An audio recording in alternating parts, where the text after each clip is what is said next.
You beautiful gods and goddesses. This is Tawanda Van, Celestial Earth Goddess, and today I just want to do my review on the Black Panther movie. Now, I went on a Saturday. It was hella packed. I got there late, which was some mess, but fortunately, I did not miss anything. Okay, so I got to see the movie.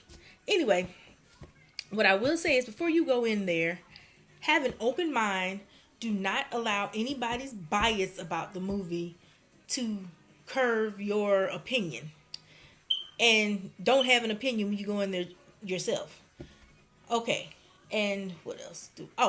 And make sure your left and right brain is open to receive the information. Because if you just go in there with some left brain thinking, you're not going to get it. Okay, as we know, it was two black screenwriters that made this movie. And I believe they did a great job in showing the scope of what makes it African and African.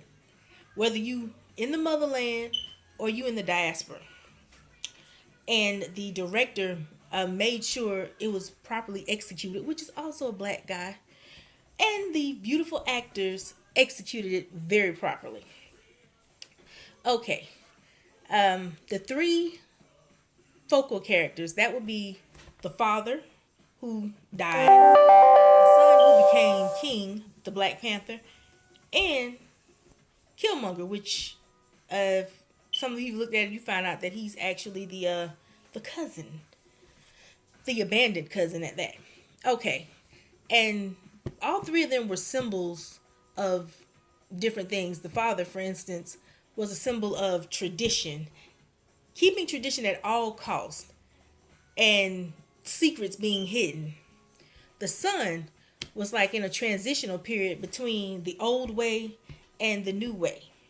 And he had his own inner conflicts because he felt that because they had such great technology and advancements that they should be out there helping other Africans regardless of where they are.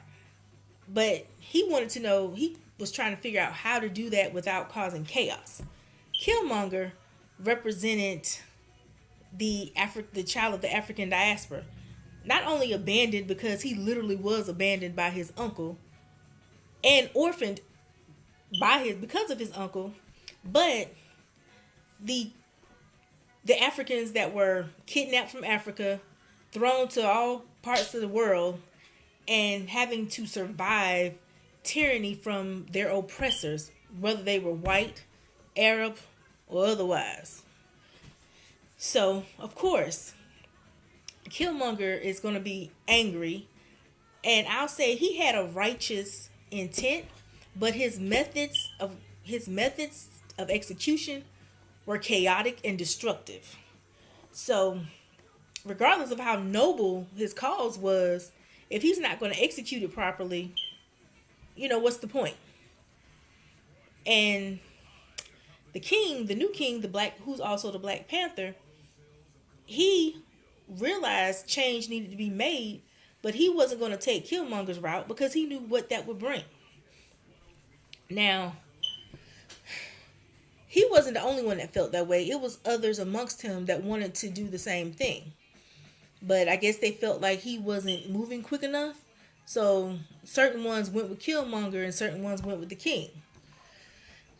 And I also love the fact that the men and women were equals. They acted as equals. They treated each other as equals. They equally respected each other. And it showed the power of the African woman in a great way. And if you didn't know, you would figure it out. Okay, what else? Oh, and this is the thing. Without me giving too much about the movie, that to those of you who hadn't watched it yet, I'm going to put it like this.